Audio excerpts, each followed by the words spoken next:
మనకి భారతదేశంలో వచ్చిన ఇబ్బంది ఏంటంటే మన ఇండియాలోనే చాలామంది దేశద్రోహులు కూడా కొంతమంది ఉంటారు.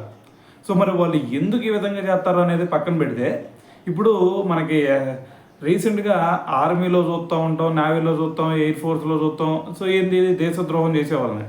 కానీ ఇప్పుడు వచ్చేసరికి ఏకంగా డిఆర్డిఓలో కూడా ఇటువంటి ఇన్సిడెంట్లు కనిపిస్తూ ఉన్నాయి. సో రీసెంట్గా చూసుకుంటే మరి రాజస్థాన్లో ఒక డిఆర్డిఓ గెస్ట్ హౌస్ మేనేజర్గా రాజేంద్ర ప్రసాద్ అని చెప్పేసి ఒక వ్యక్తి అయితే చేస్తూ ఉన్నాడు అనమాట. అయితే అక్కడికి వచ్చే వాళ్ళందరి దగ్గర కూడా ఇన్ఫర్మేషన్ గ్యాదర్ చేస్తున్నాడు. ఏమని అసలు డిఆర్డిఓ ఏమేమి డెవలప్మెంట్లు చేస్తుంది, ఏమేమి పనులు చేయబోతుంది అని చెప్పేసి అవన్నీ ఇన్ఫర్మేషన్ గ్యాదర్ చేసుకున్న తర్వాత అతను ఏం చేశాడంటే ఇన్ఫర్మేషన్ మొత్తాన్ని కూడా పాకిస్తాన్కి చేరవేయటం స్టార్ట్ చేశాడనమాట. అయితే మరి ఇప్పుడు ఈ విషయాన్ని తెలుసుకున్న రాజస్థాన్ పోలీసులు అతన్ని అయితే అదుపులోకి తీసుకోవడం జరిగిందనమాట. సో ఏదైనా సరే మరి ఇటువంటి ఇన్సిడెంట్లు సో చాలా బాధాకరం అని చెప్పాలి. ఎందుకంటే మన భారతదేశంలో ఉంటూ దాని తర్వాత మరి ఇక్కడ ఫుడ్ తింటూ మరి పాకిస్తాన్కి సపోర్ట్ చేయటం, దాని తర్వాత వాళ్ళకి ఇటువంటి ఇన్ఫర్మేషన్ చేరవేయటం అనేది సో చాలా దారుణం అనే చెప్పాలి.